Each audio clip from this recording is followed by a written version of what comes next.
काफ़ी बड़ी चुनौती इस समय है और आरबीआई की पॉलिसी में ये देखना होगा कि वो क्या कमेंट्री देते हैं, क्योंकि हमने जब आवाज़ एमपीसी में कई सारे एनालिस्ट से बात की तो सबका ये कहना था कि ब्याज दरों में किसी प्रकार की छेड़छाड़ नहीं होगी, यानी ना बढ़त होगी ना कमी होगी इसमें, लेकिन कमेंट्री थोड़ी और ज़्यादा हॉकिश हो सकती है। अब इसको कॉन्टेक्स्ट में समझिए आप। इस समय फूड इन्फ्लेशन और वेजिटेबल इन्फ्लेशन बहुत ज़्यादा बढ़ गया है।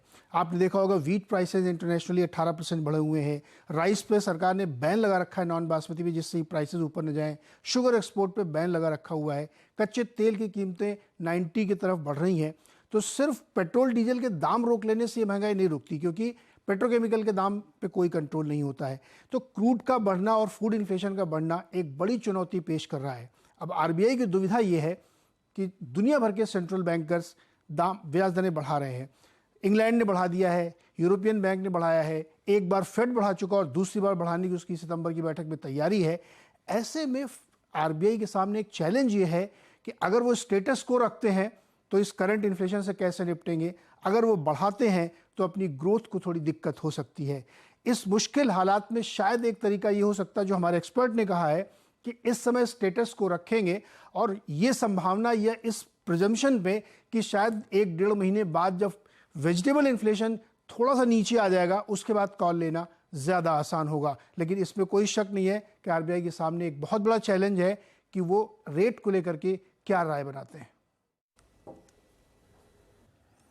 जी हाँ, तो एक बड़ी चुनौती। और अनुज, इसमें कोई राय नहीं है कि दास बाबू जो है वो स्ट्रीट को सरप्राइज करने में माहिर हैं। अप्रैल में भी यही हुआ था।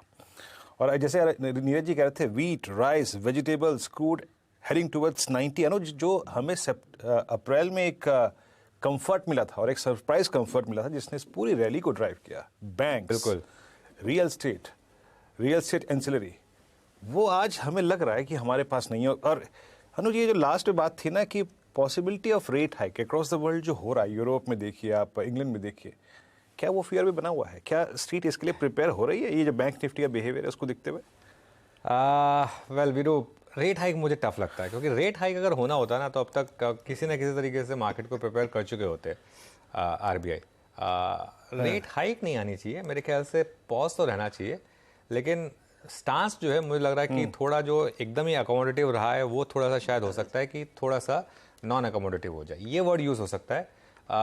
क्योंकि देखिए, एक चीज मैं कहूँगा, शक्तिकांता दास को मैं आरबीआई के बेस्ट गवर्नर्स में से मानता हूँ। जब उनकी अपॉइंटमेंट हुई थी तो बहुत लोगों ने कहा था कि किनको बना दिया, लेकिन उन्होंने जिस तरीके से आरबीआई का कामकाज संभाला है, बहुत आरबीआई के पहले कुछ फैंसी नेम्स भी रहे हैं एज गवर्नर्स, उनमें ना ही जाए तो अच्छा है, लेकिन इन्होंने बहुत अच्छा काम किया है, ठीक है, और मार्केट को ढंग से गाइड किया है। ये एक बहुत इंपॉर्टेंट चीज़ होती है। और मुझे नहीं लगता कि रेट हाइक आएगी। मतलब खैर आरबीआई को आप सेकंड गेस कभी भी नहीं कर सकते, एक सरप्राइज एलिमेंट हमेशा आरबीआई के पास रहता है, लेकिन रेट हाइक नहीं आना चाहिए। बस ये हो सकता है कि थोड़ा सा वो बोल दें कि अकोमोडेटिव कम होना पड़ेगा हमको, और उसके कारण है फूड इन्फ्लेशन काफ़ी हाई रही है, ठीक है। अच्छा, लेकिन फूड इन्फ्लेशन हाई होने में ना एक कारण ये भी था कि हमारी जो जून की मानसून थी वो काफ़ी डिफिशिएंट थी। उसके बाद जुलाई में काफ़ी मेकअप हुआ है, अगस्त में काफ़ी मेकअप हुआ है, तो मुझे लग रहा है कि वो उसको बेनिफिट ऑफ डाउट देंगे शायद। एक चीज जो अब किसी के भी हाथ में नहीं है वो है ब्रेंट क्रूड के प्राइसेस। पिछली पॉलिसी से इस पॉलिसी में जो असली डिफरेंस आया है वो है ब्रेंट क्रूड के प्राइसेस। आई थिंक पिछली पॉलिसी में हम 70s में थे, अर्ली 70s में, अब हम मिड 80s में उल्टा 90 की तरफ अप्रोच कर रहे हैं। ये मुझे लगता है कि काफी मेंशन होगा इसका पॉलिसी में, कल जो पॉलिसी आएगी। लेकिन नहीं, मैं रेट हाइक के उसमें नहीं हूँ, मुझे नहीं लगता कि कोई भी रेट हाइक एक्सपेक्ट कर रहा है। आ गई तो बड़ा शॉकर होगा, लेकिन नहीं आनी चाहिए मेरे ख्याल से। तो ओके, तो उम्मीद तो नहीं है, बट स्टांस अगर बदलता है और इनकी अगर वाणी थोड़ी सी कड़वी हो जाती है तो फिर मामला बिगड़ता हुआ दिखाई देगा, और शायद वर्स्ट के सिनेरियो को ही बाजार इस समय भुनाने की कोशिश कर रहा है। इसीलिए ना आईसीआईसीआई बैंक चला है, ना आपके एचडीएफसी, ना एसबीआई जैसे ट्रेड्स में तेजी बनती दिखाई दे रही है। कल ऑफ कोर्स